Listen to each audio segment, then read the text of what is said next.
What so far, what has been the most difficult medical problem that you've had in terms of it?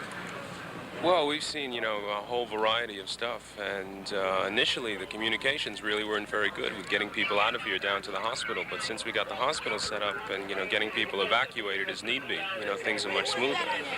But we've seen a lot of infections, and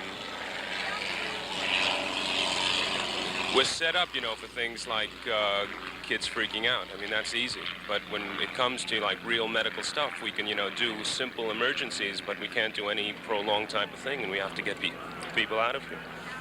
There was a great problem just a few days ago, but it's beginning to improve. Yeah, it's beginning to improve now. There was a problem in getting supplies. We got enough supplies now, but the first day or so, especially with the rain coming down, I mean, it really looked like this was going to be like a complete disaster.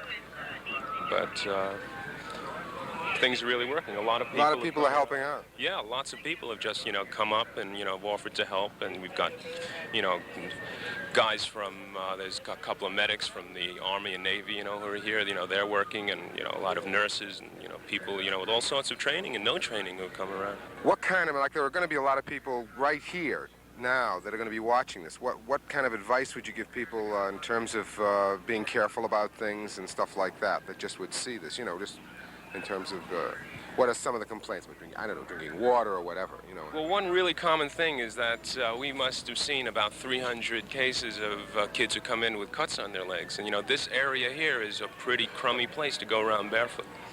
And, the one thing that would just have saved a lot of time if, people took care of, how they were walking around here. There's a lot. What about the water? Is there any problem with the water still, or?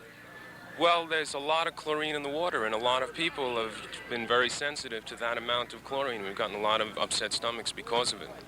And, that problem still exists. There's, like more sodas and, other stuff to drink around now, so people aren't drinking that so much. Is there still bad acid around? Are you getting much of that kind? Well, no one knows if it was bad acid or just that, people who took it, like, really weren't ready for, tripping up here.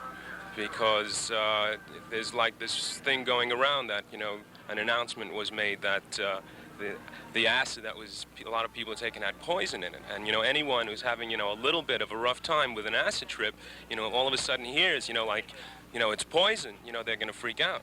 And, that's what's happening. There's a lot of paranoia, it's caused by, rumors about what's happening, with the acid that's here. Great.